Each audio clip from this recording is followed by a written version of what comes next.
We are now live and we are recording. Oh, all right. Well, welcome tonight. We're getting ourselves set up, and I will let Jen start us off while I share this on my social media too. So we are now sharing live on my account as well. Oh, welcome all. Jen and I were just reminiscing a bit. It was 2 years ago that Jen and I had the opportunity to both present, and it was Amy Murphy who tagged us as the extroverted Gens at that time. And we thought that was a lot of fun. And as we were entering further into the pandemic, realized that we really valued connecting, particularly as extroverts, and as friends and as colleagues, we really valued connection. And so we started hosting a monthly Facebook Live and chatting about a whole variety of topics, whatever was going on in our lives and the world and throughout the pandemic. And we did that for a year. And so a year ago, we had our final Extroverted Gens. And so it's really fun a year later to be back creating harmony together. And Jen, do you want to talk about that idea of harmony and where that originated? Yeah. So, like Jen said, I think it was like in April of 2020 as well when we first did that presentation. And so the presentation that I did in April of 2020 was called Finding Harmony in Chaos.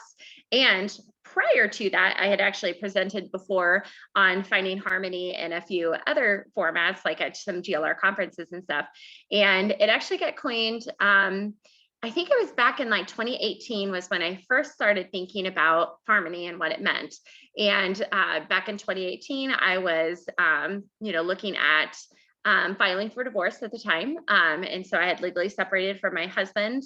And at that point, when I first, or now ex-husband, when I had first started coining harmony, I didn't share that publicly with a lot of people. And I think even the first time I presented about it at a conference, it was still really quiet.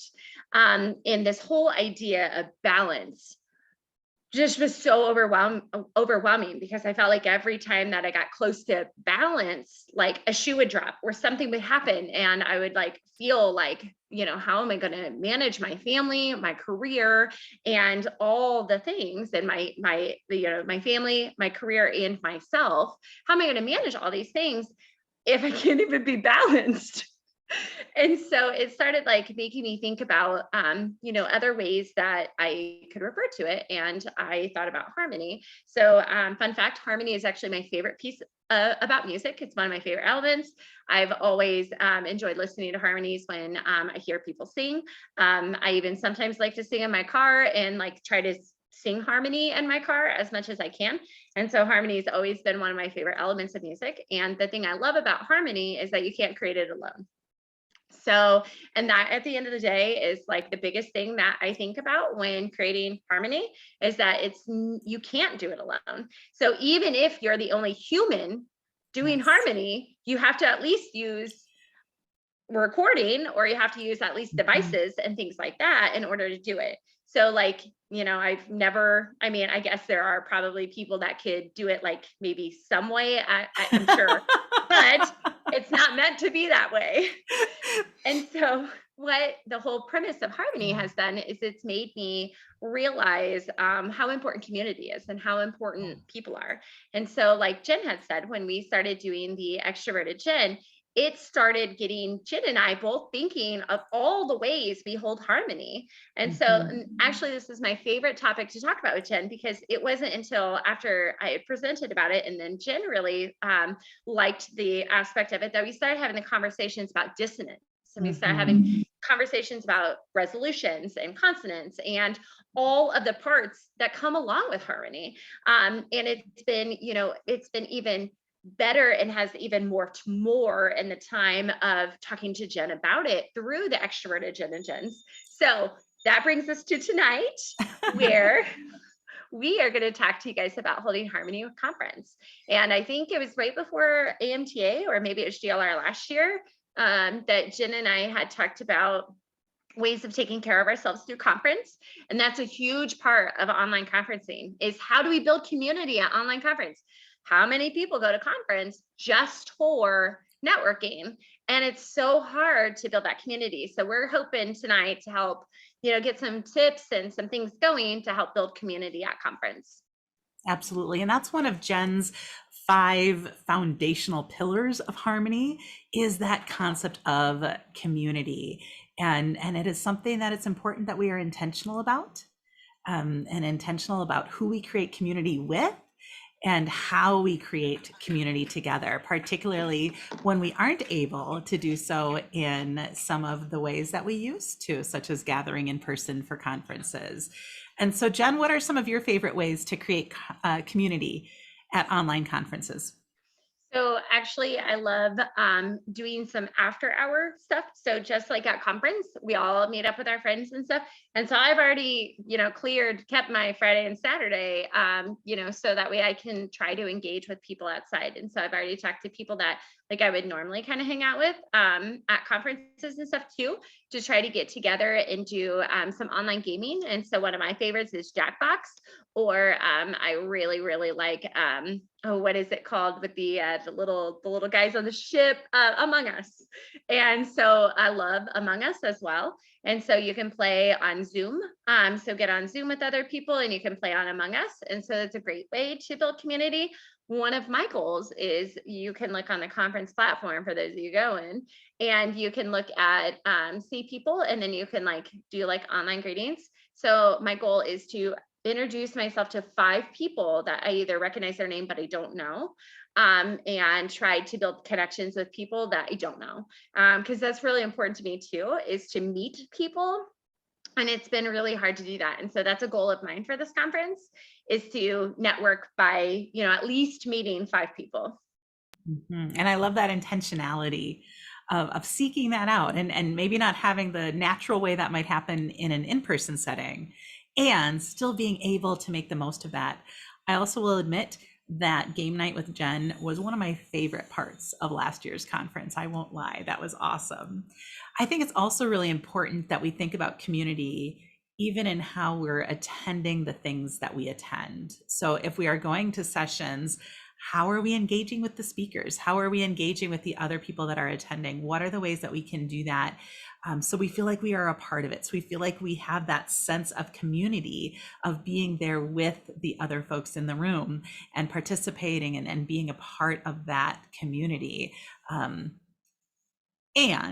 I will also add that one of the things that I love about the online option is it gives us the opportunity to do that as much or as little as is healthy for us. Hmm. And so I will also say that for those of you that are not extroverts like the two of us, the opportunity to tap in and engage within that community when you want to, and also to sit back when you don't, and have that opportunity to create community and find community in the ways that are meaningful for you. I also think one of the important things to be aware of with online conferences, because many of us are participating in them within our regular communities, is how we interweave that. Community is, Yes. yes, right? Yeah, community is so important for us where we live. We are very active with our neighborhood and our neighbors, and they're really important to us. We're really active in our local community. And there's actually some big things locally going on this weekend. And so one of the things that we have done is made the decision about when I'm engaging with that online music therapy community and when I'm engaging with the in-person community here in Tucson. That is so important to me as well. And so Mm. also honoring that community isn't just that online community, although that's important. We also have communities around us as we are being a part of this conference, and choosing where and how and with whom to engage is so important in all of those spaces. Yeah, I 100% agree. My niece's birthday party's this weekend, and I've got a few other things going on too. And I also want to honor how hard it is to juggle those things, because I know we're coming off of spring break, and so my kids are still technically on spring break right now, and so they're not in school. So even during the day, I've had to figure out things to entertain my kids during this time as well. And so I think it does add a totally different curveball when it comes to conference, because you're not in person and we're not just focused on conference and the community and the space that we're in, that we have this element of our family. And some people, are still working. And I think, we're seeing more individuals working through online conferences and stuff than we have in the past. So I Mhm. think it's a perfect segue too into another pillar. So there are 5 pillars of finding harmony, and we are going to try to cover all 5 of them tonight. And the next one is self-care and Mhm. wellness.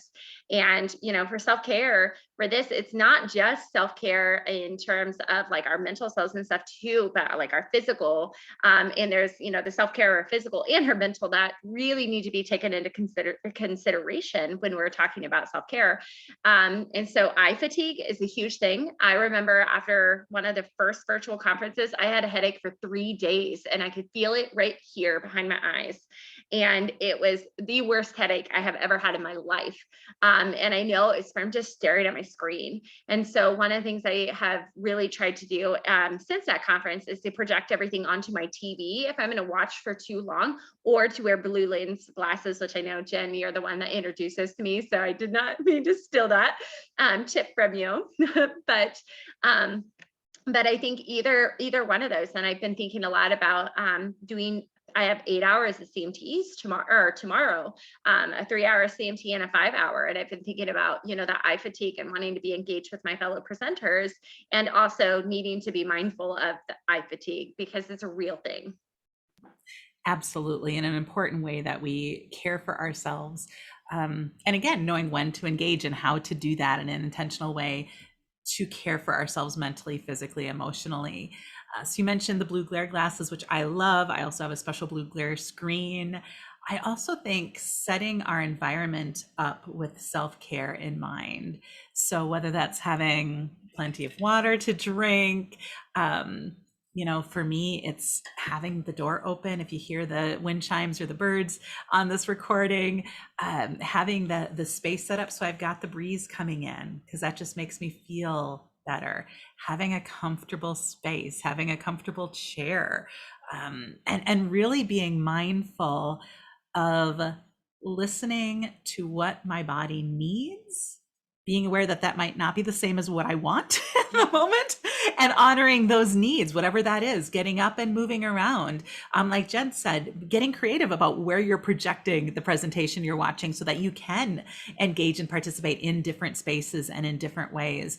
And just being mindful, each of our bodies and each of our minds and each of us as human beings are different, and what we're going to need is going to be different. And one of the things that I've learned a lot about over the years, I have a very sensitive central nervous system as a result of some a TIA and some past brain bleeding, and I can tell when my brain starts to get tired. It's been telling me that today. Jen can attest for this. I was an hour late because I couldn't do the math of the time change this morning. And then I was sure I sent Jen this link. I don't know who got the link for tonight, but whoever I sent it to, feel free to join us at any point.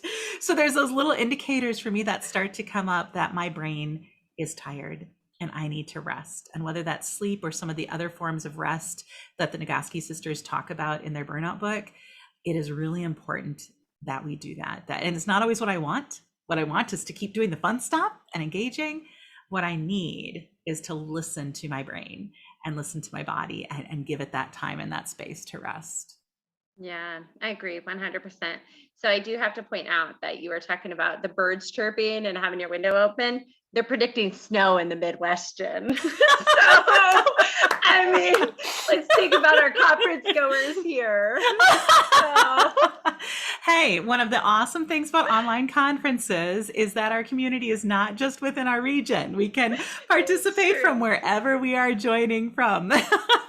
It's true. They are predicting snow, though, in Indiana on Saturday. So, Ah, sending much love to y'all. Yes, actually, the rain is supposed to turn to snow in Minnesota as well overnight tonight. So sending love to y'all. It's currently in the 80s here, and I and had to she's take got, off my comfy cardigan. I will say that's another piece of self-care, y'all. I love a comfy cardigan, comfy clothes. Isn't that one of the great things about yeah. online conferences? Yoga pants, slippers. Being aware of what we need and paying attention to that. And that, Blankets. yeah, yeah. May I lead into the next of our, Absolutely. okay, I'm going to jump ahead because I think everything we've been talking about really leads well into one of the other pillars of harmony, which is boundaries. I was going to say the exact same thing. Yeah. This doesn't mean they're easy, y'all, but we've got to talk about boundaries. Yeah, Jen, how do you draw boundaries around your space and your time and yourself during conferences? Yeah. So one of the biggest things that I've learned with boundaries is that boundaries are about controlling my behavior, and it's about controlling what I do and what I accept around me versus other things. And so, I just want to throw that out there too.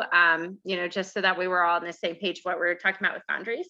And so I think it's really important for me to set boundaries with, when my employees have access to me, when I have access to my employees, and then also setting boundaries kind of in the workplace and a team environment, and then also setting boundaries with my family and, people around too, just so that way they know kind of where I am and what I'm doing. Excuse me. And then they also know kind of what I can take and what I can accept, and then also what I'm going to give back to them too. So I think Hmm. it's really important, especially if you're going to be engaging in the music therapy community and your community, is that you even set those boundaries with yourself in terms of Yeah. that. So when you're engaging with the music therapy community, trying to be as present as possible. And I also think, presence is a huge thing for me. And it's something that I've really been mindfully working on for the last like year and a half to 2 years, is trying to be more present, not just present with people around me, but more present with myself in moments of whatever I am doing, whatever task I'm doing. And I think it's really important that you set that boundary with yourself, that when you're with the community, so like when I'm with my family for my niece's birthday party, I don't want to be focusing on conference. And so fortunately it's in a piece that like I can kind of break away a little bit, spend time with family, and then come back to the duties that I would need to do into the afternoon, like state meetings and things like that as well. So I think it's really important to have, clear expectations and clear boundaries with yourself and others around you, to really, get the best out of it, and that you're not, I've always, one of the hardest things for me is jolting back and forth. And that's Hmm. something that I've noticed in my parenting when I'm trying to work. And so I try to limit as much time that I'm doing parenting and working at the same time, because the jolting back and forth between parenting and working is one of the things that makes me the most crabby Hmm. in the world. And I've gotten much better about it because I'm aware of it, and I'm also aware of the heart of it. And I'm more aware of how to move and navigate in and out of it because I made myself aware of how it made me feel. And so I think that's important with boundaries too, is how you feel in interactions. Hmm. And So being aware of those transitional spaces. yes, yes. Yeah. I Yeah, hate that transitions. I I'm hate learning them. to love liminal spaces. A Yeah. shout out right now to Leslie Henry, who also loves liminal spaces. And that's something she and I have been both exploring during the past couple of years. And they're challenging. And like you said, Jen, they're a time when we really need to be gentle with ourselves and Yep. present and aware. Just like we were talking about that self care piece, we need to be really aware with our boundaries of what we need. And one of the things that Emma Munir talked about when I interviewed her for my MT Mentor podcast that has stayed with me is that we also need to allow our boundaries to change and to evolve and to vary. And so, what we might need as boundaries on day one of the conference might be different than day three. And what we might need, for example, Mm, tomorrow, both of us are presenting, the boundaries we need around that might be different too than on a day when we're attending sessions. and yeah. and so allowing for those boundaries to not be just one hard fast, this is always the case, but to have some flexibility there and to pay attention to what we need as those boundaries evolve and change too. And since we're Yes. talking about harmony with boundaries, one of the pieces that's been challenging for me and that I'm working on is also asking for some help with that. Ooh, I like that. Yeah. And so tomorrow, I've asked my husband for the 5 hours that we're presenting together, that's when I may need an extra assist from him, helping to take Mm, care of our dog or making sure that I've got food because we just have little small breaks. And in the current time zone I'm in, lunch falls right in the middle of our presentation. And I want to make sure that I stay healthy, and I may need some help with that. And so not being afraid to reach out, as my mom said several years ago when I was going through my divorce, we need to give others the honor of helping us. yeah. And so I think part of having healthy boundaries is also reaching out for people to support us in those boundaries. Yep. My kids are in great hands for the next day and a half. And so I will not see my kids again until Friday afternoon. And for those of you that know my situation, I don't usually typically talk about it in a public format. But those that know that I don't normally go a day and a half without seeing my kids. And so, but I know that they're in great hands, and they've got 2 overnights with a trusted adult, and that they will have a really great couple days. And so, and I will see them again on Friday afternoon, and they'll get to attend some conference with me on Friday afternoon. So, and it'll be great. So, Oh, I love that, Jen. And it really leads into one of the other pillars, which is embracing the wholeness of who we are. mm, When you talk about, knowing you as I do, as Jen, my friend and colleague and mentor, and an amazing mother, and all of these different aspects of who you are, I think it is really important anytime we talk about harmony that we include the wholeness and fullness of our identities and our roles and all of the pieces of who we are. so that was actually a huge part of harmony for me, was creating the pillars of life. And so what was interesting when I created, kind of thinking of the premise of harmony and stuff, it came with the pieces of family, myself, and career. And what's interesting is the part that I always forget is myself. And so, like, when I'm talking about it, it's always like, well, there's career and family and oh me. And I think oftentimes, we always, Mhm. not always, but oftentimes we do that. And it's that kind of that whole self-care premise too, talking about, one of the earlier pillars and stuff too. Self-care is being selfish, taking care of ourselves, doing the things that we need to do to care for ourselves. And we are a big piece of harmony. We're a huge Yeah. piece of harmony. Like, you can't create harmony without you either. I mean, I guess you could, but you're not really a part of the harmony if you're, not creating it. And so, like, you're such an important part of that. And so that's been something that's been a huge focus of mine in the last 2 years too, is being accepting of my wholeness, my nerdiness. Mhm. I pointed out my Pokeball right here by my thumb. And so, like, embracing the wholeness of myself. And that's, I think, a part of that we have to bring into our community. We have to bring into ourselves as music therapists. We have to bring to in our presentations, in our conference, and in our engagement, or else it's not authentic. It's not vulnerable. It's not, the things that we want to be. Absolutely. And I think that includes, as we've been talking, one of my favorite parts of harmony, which is that dissonance piece. Yeah. I love dissonance in music. It's a little more challenging in life. I will admit it. And I'm learning to lean into it. And I think for many of us, learning to lean into the discomfort has been really important. And Hmm. anytime that we are going to be in creating these spaces where we can bring in the fullness and wholeness and authenticity of who we are, there's going to be dissonance. There's going to be dissonance within ourselves. There's going to be dissonance with each other. And so I think it is really important as we talk about bringing the wholeness of ourselves, including the dissonance, into the conference spaces to allow for that. And I think that's something that we as a music therapy profession need to get more comfortable with. Of 100. yeah, Sorry. yeah.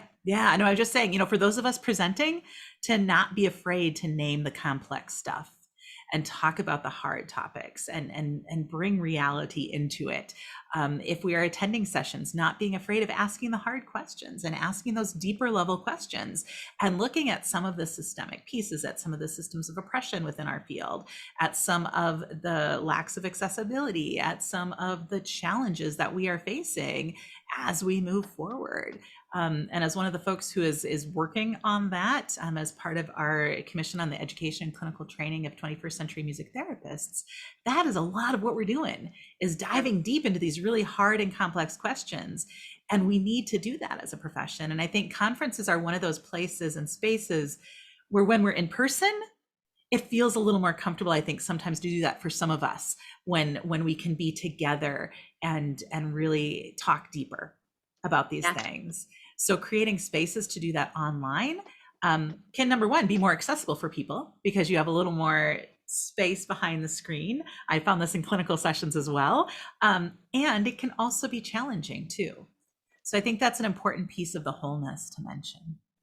Absolutely. And honestly, you've got my balls, like my gears rolling or whatever. I'm really bad with expressions. I don't know why I even try to say them sometimes because I've like merged like four together. Anyways, it made me think of like the wholeness of our profession and like where we fit into Mhm. that wholeness of our profession. And it made me really think about too, like the wholeness of each other and Yeah. honoring our whole selves and Yep. honoring the whole selves of individuals around us. And I think that's something that through the extroverted Jen and Jen and finding your like chats and stuff through the last year that I think you and I intrinsically became Mhm. very aware of with each other. And I think it's something that we should really strive for as a profession too, is the wholeness of the profession, how we all fit into it, and the wholeness of the people attending and being a part of the music therapy community. Mhm. As you know, in our Empty Mentor community, we talk a lot about identity Hmm. because that's a piece that comes up for each of us within ourselves Yeah. as we explore our own identities and our own intersectionalities, and also as we explore where we belong. And Jen and I talk a lot about that difference that Brene Brown talks about between fitting in and belonging, right? And so Hmm. wanting to create a music therapy community where we belong, where we I are love that. welcomed within our differences for who we are and the complexity of who we are. And that's really hard right now. And I know there's a lot of folks Mhm. who don't feel welcome in every space for being their full selves. And so, really thinking about that role of identity, thinking about what that means for those of us that are engaging in music therapy in different ways. My clinical work is coming to a close in another week and a half. And so, as my identity in the music therapy world has evolved, what does that mean? How do I define who I am? What part does music therapy play in that identity? What part should it play, and what part is also not a part of music therapy? And so, yeah, all of that complexity, when we talk about wholeness, it is all in. Yeah. So many ways that we could continue this conversation, and I think this is the conversation that we'll continue having, as this continues to evolve and stuff. But I feel like these questions are the things that'll keep me up tonight too. So They are. And, the wholeness also includes some of the more logistical pieces too. So as you're thinking about conference, you don't need to do an entire, deep dive into your identity unless you want to go there, feel free. But wholeness can also be things like, how do you learn best? yeah, that's How do true. you, right? How do you set up your space and time? Like we were talking about a little bit before. Some of those things of simply knowing ourselves and what we need, like we were talking about with self-care, also implies embracing the wholeness of who we are and how we choose to engage within the conference spaces and how we choose to set up our spaces that we're going to be engaging from, how we're choosing our time, and then just honoring all those aspects of ourselves, Yeah, and all of the feelings that come up along with them as we go throughout this time. It can be really, really complex, and that's where I love living in that and space, that complexity of that and. agreed. Anything you want to add about wholeness before we go to the final pillar? I don't think so. So I was actually going to say our final pillar is joy, gratitude, and grace. We kind of clumped Mhm. together, which have over the years been some of my favorites. And so I just want to shout out to like a ton of gratitude to all the people that have put this conference together. And, Yeah. there will likely be kinks and, things like that. And, just really holding some of the grace and that Mhm. gratitude for the work that has been done into this conference throughout the weekend and as we move forward through conference, and giving technology the grace that technology sometimes needs, Mhm. giving ourselves the grace, like, Jen was talking about some of the tiredness of her brain today, and we're all probably going to have some sort of fatigue the next few days. We're adding a conference onto our normal lives. Yeah. And, we are still at home living our normal day-to-day lives for the most part. And so at least most of us. And so giving yourself that grace and just trying to find the joy that conference brings. Conference for me is always a joyful time, and Yep. so trying to hold on to that joy on a conference that, oh, here's my cat, she's just hanging out on my table here. So Talk hi. about grace. Right, so she might present some with me tomorrow too. But yeah, so I think the last pillar is that grace, gratitude, and joy. Hmm. And Jen knows, the other and that I tend to always throw in there is allowing for the grief as well. Some of Mm, y'all know from our time on the Extroverted Gens that grief, gratitude, grace has been my motto over the last 2 years, of of not being afraid to name the grief and to give ourselves spaces for that. And I think too, when it comes to conferences, grieving the things that we miss of being in person, Mm, right? And allowing for that. For me, that's part of what makes gratitude so powerful, is it lives in that and space where we can acknowledge the grief and be grateful. yeah, And that's so important. And then that's really too where that joy comes from. You know, joy and happiness are very different. yeah. Happiness is very much based on circumstances, and for me, how much chocolate I have left in the cupboard. Don't worry, I have ordered a new supply that should be here in time to get me through conference. So happiness is circumstantial. Joy is much deeper. And for many of us, gratitude is one of the places that it starts. And so building in those practices, and including them, like Jen said, in how we respond to this conference and to the challenges it might bring, of remembering to be grateful for all the people. And as someone who's co-chaired a conference before, given a little grace that it's not going to be perfect and people are working really hard, and still giving our input. Again, going back to that wholeness piece and dissonance piece, not being afraid to still offer the wisdom of our lived experience and what we need, and also allowing for the resolution, giving space for people to learn and grow, and giving them grace that we are all learning and growing at different speeds and at different places in our lives. And giving ourselves the grace to do that. And I do think too, you know, being mindful, as we've talked about throughout all of this, of what else brings us joy, Yes, and absolutely. finding ways to include that in how we set up our spaces and how we set up our time, of making sure that we're including what is it about the conference that will bring you joy? What do you need outside of the conference to bring you joy? What are your foundations that keep you grounded and grateful, and able to make the most out of these conference times? Yeah, and I kept thinking, especially too for me, like the joy is like really to build those connections and things like that for my own personal joy. And so I think, if you find yourself kind of thinking through conference and how you can do that, reaching out to your colleagues. I remember a conference too, just sending messages to people on Facebook saying, I saw you in the hallway. Here's me waving. Just like being goofy about Yep. that. Or, Yep. me sending you this question is like me seeing you in the hallway and like stopping and saying hi or something. And so, reaching out to your colleagues via social media, they might need that laugh or, things like that. Mhm. And for me, that's one of the biggest ways that I find joy in these conferences and stuff, is still engaging in the relationships that I have.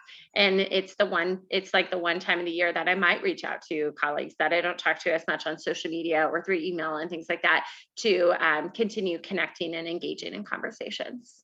Mhm. So, yeah, Yes, bringing it all the way back to that core pillar, which is that community, um, absolutely. and creating that community with intention. And speaking of creating community and creating harmony, Jen, do you want to give a little sneak peek into what we've got coming up this summer?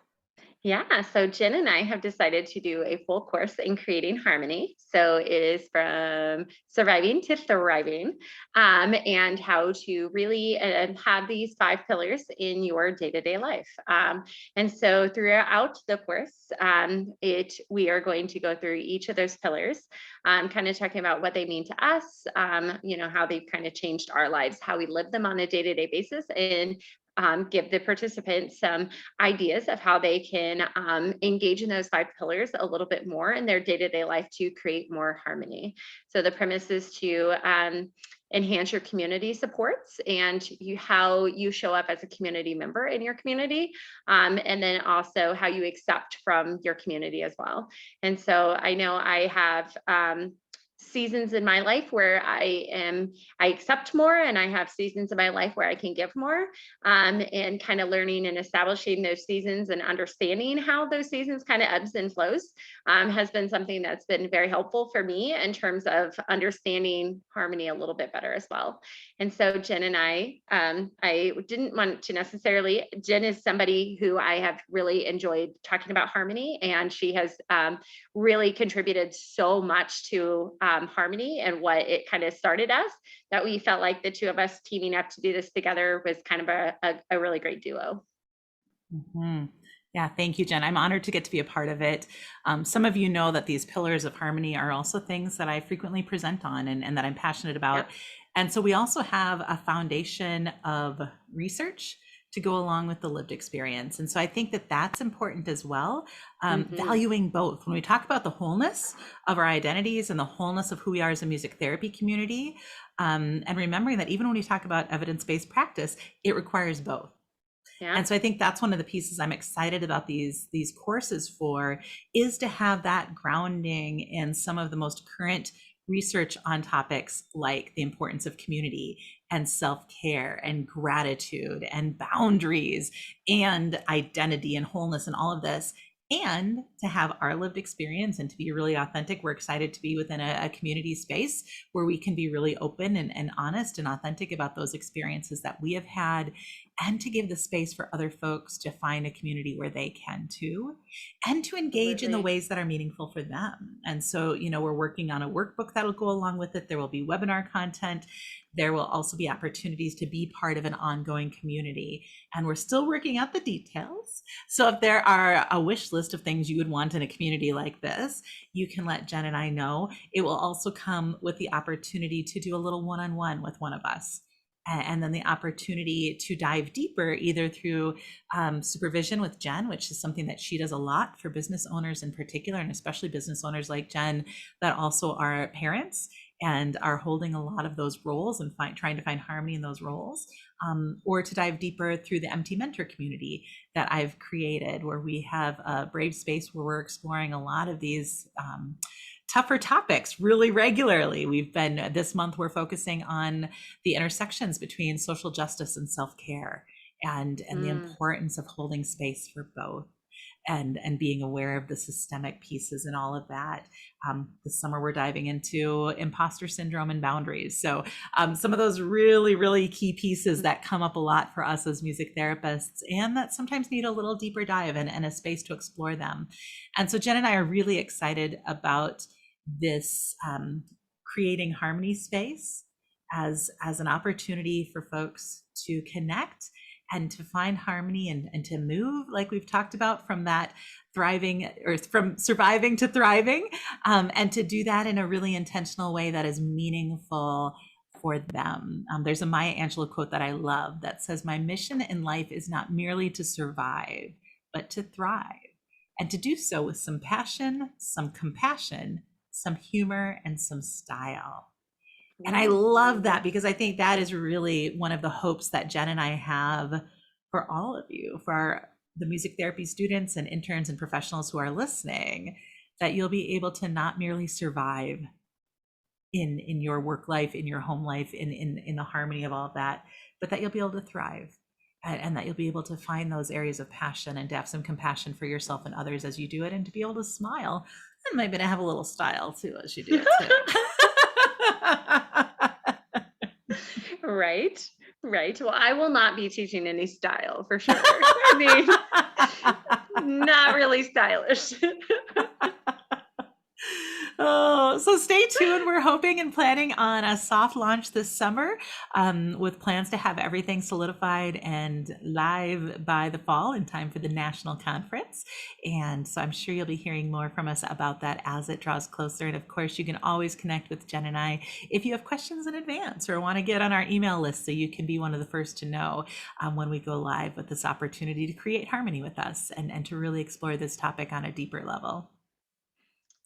Thank you so much for joining us tonight. And I hope to see many of you guys, or see many of you guys at conference. And feel free to reach out and connect on the platform. I will totally talk back.